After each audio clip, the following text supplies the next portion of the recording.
আসসালামু আলাইকুম রহমতুল্লাহি ওবরকাতুহ।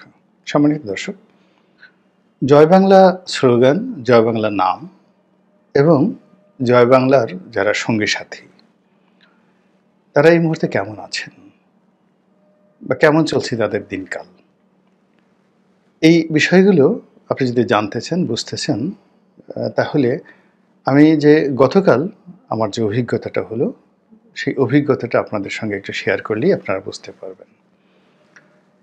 আমি মাঝে মধ্যে পূর্বাঞ্চলে যাই। তো পূর্বাঞ্চলের কিছু কিছু জায়গাতে একটা গ্রামীণ পরিবেশে হাট বসে, বাজার বসে। কোনো সেক্টরে সেই টং দোকান আছে, খাবার রেস্টুরেন্ট আছে। বেশ ভালো লাগে। একটা খুব ঢাকার কাছাকাছি আমি যখনই কোনো গুলশানে যাই বা বসুন্ধরার ওদিকে কোনো কাজ থাকে, তো তখন একটা টান দিয়ে সেখানে যাই।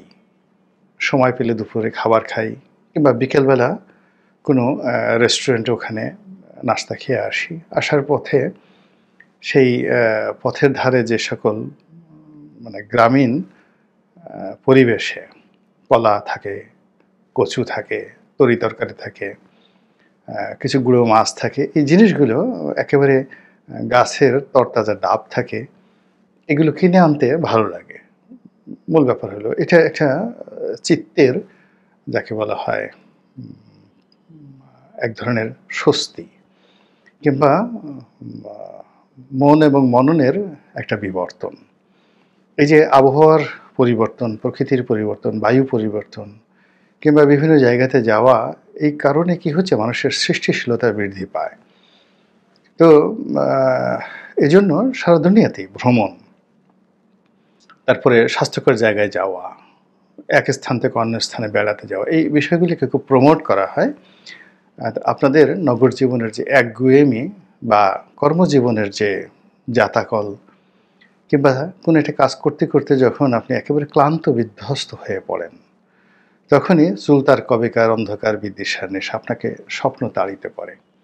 তো আমিও এই নগর জীবনে খুব কাজ করার চেষ্টা করছি সবসময়, অনেক আগের থেকেই। গড়ে 18 ঘন্টা পরিশ্রম করি এবং আমার বেশিরভাগ কাজই মেধাশ্রম। বসে থাকতে হয়, কম্পিউটার দিকে তাকিয়ে থাকতে হয়, কাগজে লিখতে হয়, সিদ্ধান্ত দিতে হয়। ব্যবসা-বাণিজ্য পুরোটাই মেধাশ্রম কেন্দ্রিক। সেই আমি যখন শুরু করি আমার কর্মজীবন 1986 তখন থেকে আজ অবধি। তো এজন্য হয় কি, আমি সুযোগ পেলেই একটু ঘুরে আসি। কোথাও থেকে ঘুরে আসি। তো এখন ৩০০ ফিট দিয়ে গিয়ে তারপর পূর্বাঞ্চলের যেকোনো সেক্টরে যদি আপনি ঢোকেন, বিকেল বেলাটা, সকাল বেলাটা আপনার খুব ভালো লাগবে। তো ওরকম যাওয়া। তো যার জন্য পূর্বাঞ্চলের যে সেক্টরগুলোতে আমি সাধারণত যাই, এখানে সবচেয়ে বড় একটা গোল চক্কর আছে, সেটিকে ময়জউদ্দিন চত্বর নাম ছিল। গাজীপুরের যে সংসদ সদস্য ছিলেন মেহের আফরোজ চুমকি, তার বাবা ছিলেন ময়জউদ্দিন সাহেব, খুব নামকরা আওয়ামী লীগ নেতা ছিলেন এবং তাকে এরশাদ জমানাতে খুব নির্মমভাবে হত্যা করা হয়েছিল। তো সেই ময়জউদ্দিন সাহেবের নামে ময়জউদ্দিন চত্বর সবচেয়ে বড় চত্বর। সেই ময়জউদ্দিন চত্বর এবং তার আশপাশকে কেন্দ্র করে বিশাল মার্কেট, তারপরে শেষে রমরমা অবস্থা, পর্যটকদের ভিড় দেখার মতো। তো ওটাতে আমি সাধারণত থামি না। এর কারণ হলো ওখানে ভিড়ভাট্টা খুব বেশি। এরপরের যে চত্বরটি, এর চেয়ে ছোট কিন্তু তুলনামূলকভাবে বড়, সেটি হলো জয় বাংলা চত্বর। তো জয় বাংলা চত্বরটাতে ৪-৫টা রেস্টুরেন্ট আছে, কিছু কিছু দোকান আছে, বেশি লোকজন নাই। তো সেখানে আবার একটা রেস্টুরেন্ট আছে, জয় বাংলা রেস্টুরেন্ট আছে এবং ঢাকা থেকে প্রচুর মানুষ যায় সেখানে খাওয়ার জন্যে। জয় বাংলা চত্বরে জয় বাংলা রেস্টুরেন্ট এবং সেখানকার ভাজি, ভর্তা সব কিছু দিয়ে ৪-৫ জন লোক আপনি পেট ভরে খেয়ে আসলেও ১,০০০ থেকে ১,৫০০ টাকার মধ্যে আপনার সকল খরচ হয়ে যাবে এবং আপনি তৃপ্তি সহকারে খেতে পারবেন। এবং আমি ইতিপূর্বে সেখানে ৮-১০ বার খেয়েছি। তারপরে করি কি, আমি জয় বাংলা চত্বর থেকে একটু সামনে এগুলি হাকিম চত্বর। তো হাকিম চত্বর, ওখানে গেলে একটা নস্টালজিয়া কি, হাকিম চত্বরের একদম পাশেই গাজীপুর ভাওয়াল যে সংরক্ষিত বনাঞ্চল, ওই চত্বরের সাথেই একেবারে সেই বনাঞ্চলের একটা শুরু। তো আমি যখন ওই চত্বর পার হয়ে ওই বনের মধ্যে ঢুকি, মনে হয় যেন সেই উইলিয়াম হান্টারের একটা সেই আমেজ নিয়ে আমি বাঘ শিকার করতে বের হয়েছি। তো একেবারে পুরো বন, মাইলের পর মাইল। মানে ওই হাকিম চত্বর থেকে শুরু করে এটি গাজীপুরের যে ভাওয়ালের যে বিশাল বনভূমি, সেই বনভূমি একত্রে ওখান থেকে শুরু হয়েছে। দেখার মতো একটা দৃশ্য, দেখার মতো একটা দৃশ্য। সকালে গেলে, বিকেলে গেলে সেই বনের মধ্যে যদি আপনি কতক্ষণ ঘুরেন, সেই পাখির ডাক, কলকাকলি এই জিনিসগুলো আপনাকে খুবই আনন্দ দেবে। এইজন্য আমি পরিবার নিয়ে যাই, একা যাই, বন্ধু-বান্ধবকে নিয়ে যাই, আমার ভালো লাগে। তো সেদিনও গিয়েছিলাম। কিন্তু গিয়ে অবাক করার ব্যাপার হলো যে আমি যখন গিয়ে বললাম যে জয় বাংলা চত্বর, মানে আমার ড্রাইভার ভুল করে ফেলছে, জয় বাংলা চত্বর। এখন কেউ আর জয় বাংলা চত্বর চেনেন না। জয় বাংলা চত্বর চেনেন না? তো এটা আমি খুব অবাক হয়ে গেলাম, জয় বাংলা চত্বর চেনেন না। পরে লাস্টে একজন বললেন যে এখন তো জয় বাংলা চত্বর নেই, এখন ওটা জিয়া চত্বর হয়ে গেছে। তো এই খুব অল্প সময়ের মধ্যে, যেখানে একেবারে ৩০০ ফিট থেকে যে কোনো লোককে যদি আপনি বলতেন জয় বাংলা চত্বর কোথায়, সবাই আঙ্গুল দিয়ে দেখিয়ে দিত। কিন্তু এই যে আগস্ট মাসের পর থেকে সেই জয় বাংলার যে চত্বর, সেই চত্বরের মধ্যে কোনো জয় বাংলা নাই এবং আশেপাশের কোনো লোক জয় বাংলাকে চিনছে না। এবং একজন দয়া করে এসে বলল যে এটা জিয়া চত্বর। ভালো কথা। গেলাম সেই জিয়া চত্বরে। জিয়া চত্বরে গিয়ে এখনো সেই জয় বাংলা রেস্টুরেন্ট পাই না। জয় বাংলা রেস্টুরেন্ট পাই না। না পেয়ে তখন আমি কী করলাম, পাশের আরেকটা রেস্টুরেন্টে খাওয়া দাওয়া করলাম। খাওয়া দাওয়ার পরে সেই রেস্টুরেন্টের মালিককে জিজ্ঞেস করলাম যে ভাই, ওখানে খুব জয় বাংলা চত্বরের ওখানে জয় বাংলা নামক একটা রেস্টুরেন্ট ছিল, সেটি গেল কোথায়? তো বললো যে ওই জয় বাংলা রেস্টুরেন্ট যারা নাম দিয়েছিলেন, মানে এই বিপ্লবের পরে স্থানীয় যারা লোকজন এসে ভাঙচুর করে মালিককে পিটিয়ে একেবারে জয় বাংলা করে দিয়েছে। এই জন্য ওই রেস্টুরেন্ট আছে, ওখানে নতুন আর একজন রেস্টুরেন্ট করছেন, নাম দিয়েছেন তাহের রেস্টুরেন্ট। আগের মতোই আছে, কিন্তু ওখানে জয় বাংলা আগে যারা চালাতেন তারাও নেই, আর জয় বাংলাও নেই, তাহের রেস্টুরেন্ট ওখানে চলছে। তো আমি শুনলাম এবং খুব কৌতুক অনুভব করলাম যে মানুষের জীবনে এই যে আমরা এত কিছু করি নাম কামানোর জন্য, তারপর শেষে ইতিহাস তৈরি করার জন্য, কিংবা অমরত্ব লাভের জন্য মূর্তি বানাই, রাস্তাঘাট তৈরি করি, কত কিছু করি, কিন্তু সময়ের বিবর্তনে কত দ্রুত এই জিনিসগুলো পরিবর্তন হয়ে যায়। আমি যে গলিতে থাকি ঢাকা কলেজ, সেই ঢাকা কলেজের মধ্যে শেখ কামাল বা শেখ জামাল বা শেখ রাসেল এরকম একটা হল একেবারে তৈরি করা হয়েছিল নতুন করে।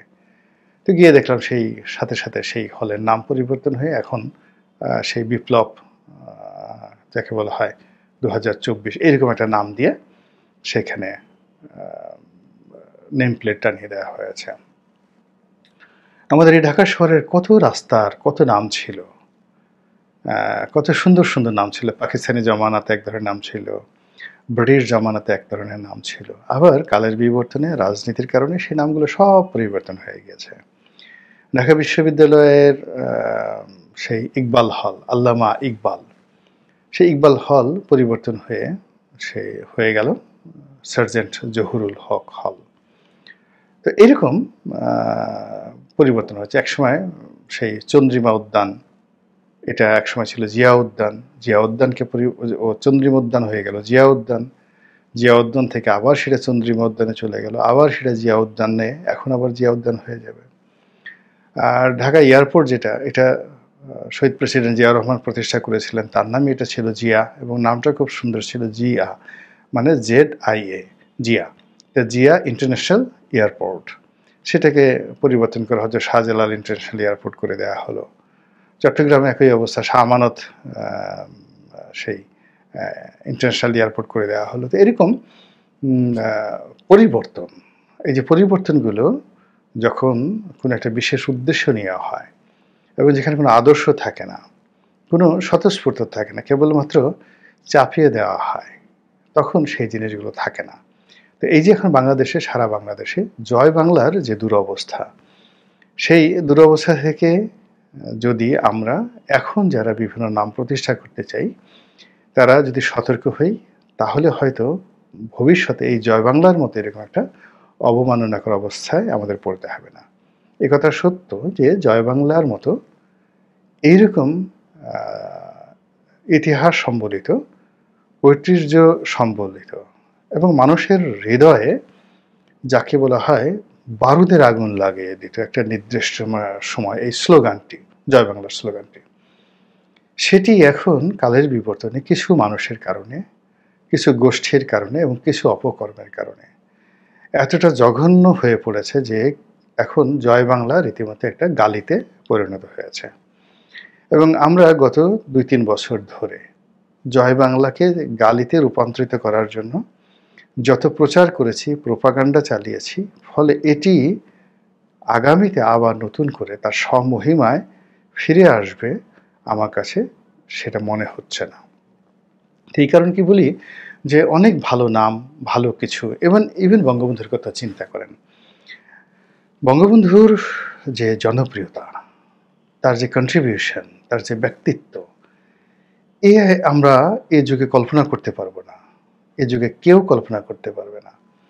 কিন্তু এখন দেখা যাচ্ছে সেই বঙ্গবন্ধুর মূর্তির উপর প্রস্রাব করা হচ্ছে, পায়খানা করা হচ্ছে, তার নামের উপর সেই আবর্জনা নিক্ষেপ করা হচ্ছে এবং এই ভদ্রলোককে কেন্দ্র করে তার বিদেহী আত্মার উপর যে অভিসম্পাত করা হচ্ছে, তার একটির জন্য তিনি হয়তো দায়ী নন। তার ভবিষ্যৎ প্রজন্ম, তার পরবর্তী প্রজন্ম, তার দলের যারা লোকজন রয়েছেন তাদের বাড়াবাড়ি ইত্যাদি কারণে এরকম একজন মহান ব্যক্তি এখন মানুষের অভিশাপ, তুচ্ছ তাচ্ছিল্য, ঘৃণার বিষয়বস্তুতে পরিণত হয়ে গেছেন।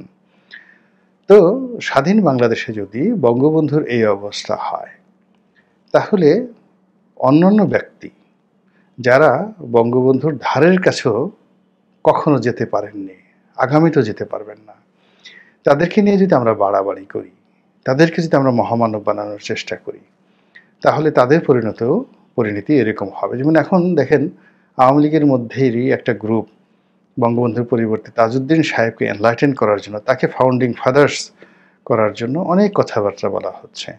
আসলে এই জিনিসগুলো হয় না।